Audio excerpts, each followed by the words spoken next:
as ranking member on the Foreign Affairs Committee, any international assessment that does not put Ghana in good light disturbs me. As a committee, we are interested in how we fare in the Committee of Nations. It is our wish that we'll continue to be a global icon, particularly when it comes to democratic credentials, when it comes to being the Black Star of Africa, all of those key indicators that we have been celebrated for. Not too long ago, we were ranked the best in Africa when it comes to press freedom. And we have been celebrated. Many countries have been asked to emulate our example. So if in recent years we see that there is a decline, we must all be worried. I agree with Suleimana that this is a matter that the government must take ultimate responsibility. That has always been the case. When other presidents have been in charge, if we do well, they take credit. They themselves are in a hurry to put it in their major speeches and to take all the plaudits that come with it. They bask in it. The same way, when it's negative, there has to be a very sincere attitude that takes responsibility and that puts steps in place, most importantly, to remedy the situation. If you do the analysis over the period, clearly this is the worst performance in 18 years. Since 2005, we have not scored this level. 62. We've slipped more than 30 places. We are doing worse than countries that used to look up to us not too long ago.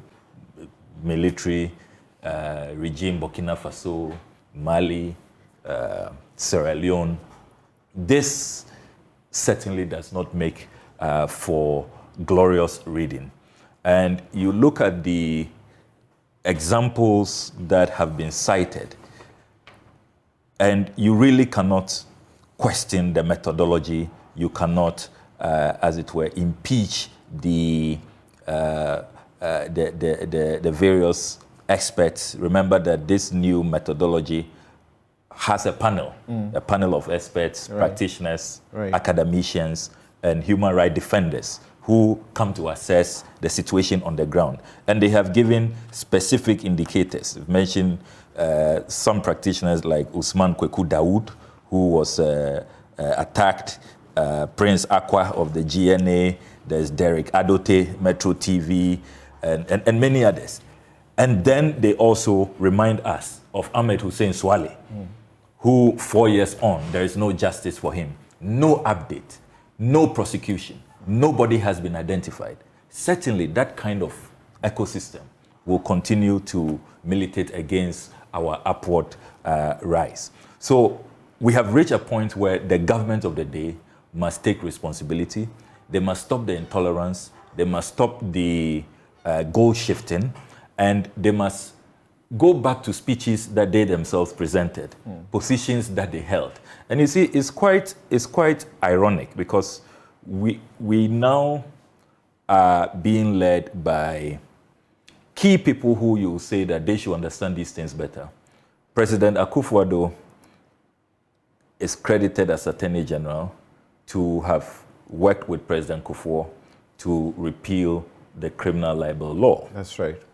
Then we have a Minister of Information who was a very celebrated practitioner, belongs to this prominent media organization, hosted a morning show. I think he did a fine job as a journalist, and I will not take that away from him. So when you have these key persons with such, impressive credentials who understand the issues to do with media freedom and how we can bring to life the beliefs and values espoused in Chapter 12 of the 1992 Constitution, it cannot be acceptable. They have to do better. What should they be doing? Should they go to police and say, don't arrest a journalist over using these two laws? A journalist has been attacked, so whoever it is who attacked the journalist, what should happen to them? What should they do? They are not the police, they are not the courts. So the police is under the Ministry of the Interior. the Minister of the Interior sits at cabinet with the minister responsible for information, a cabinet chaired by the president. They need to take this report to cabinet, discuss it, and say all of these excesses that some of these institutions exhibit. We are in charge. We are the executive. There has to be new policy, new guidelines that they must follow.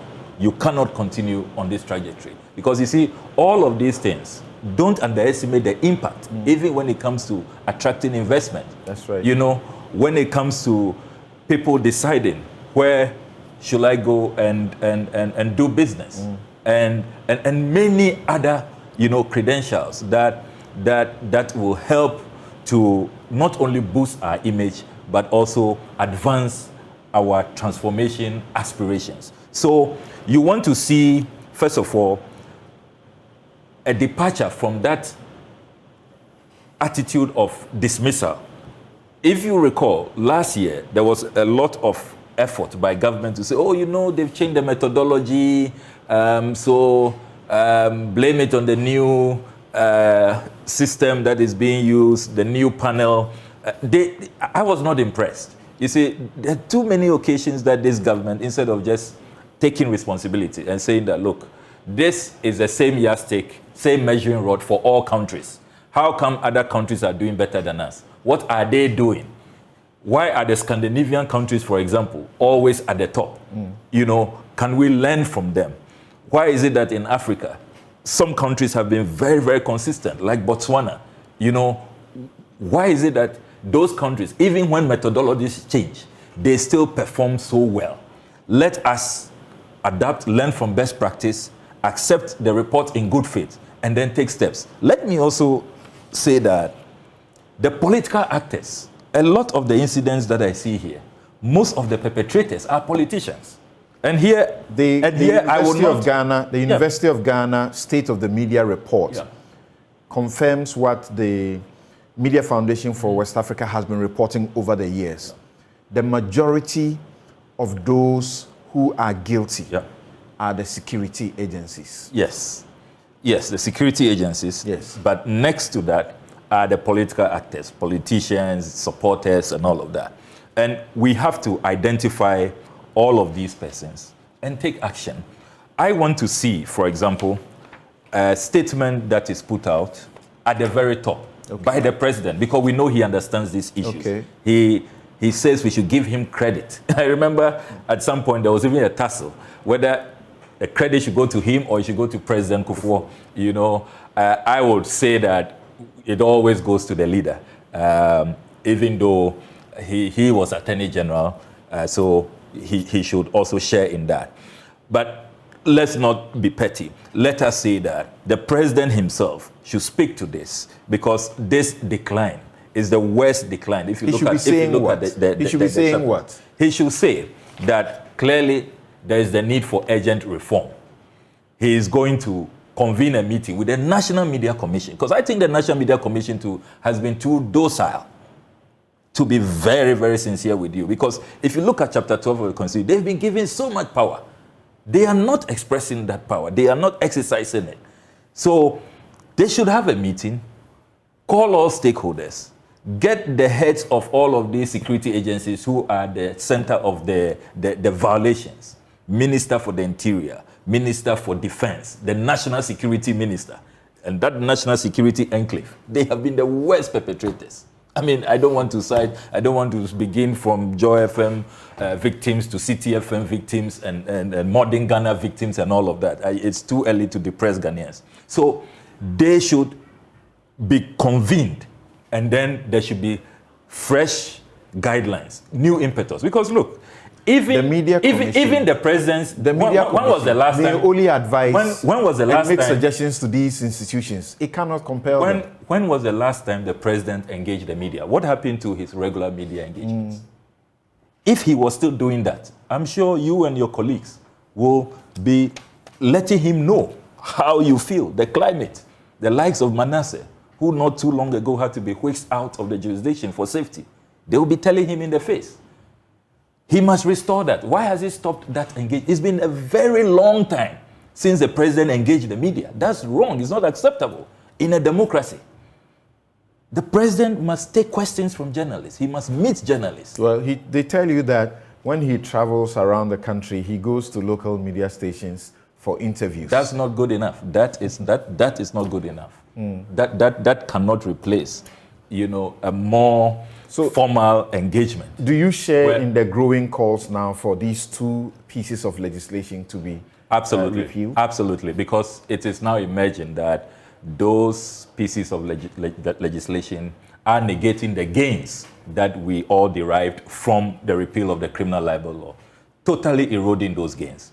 So we should consider it seriously. I mean, when you have the very respected, fine jurists, like said Dennis Ejay, leading this charge. I mean, who am I? I mean, he's somebody I hold in very high esteem. Right. You read his books and you are out by his intellect. So I definitely will support that call. Right.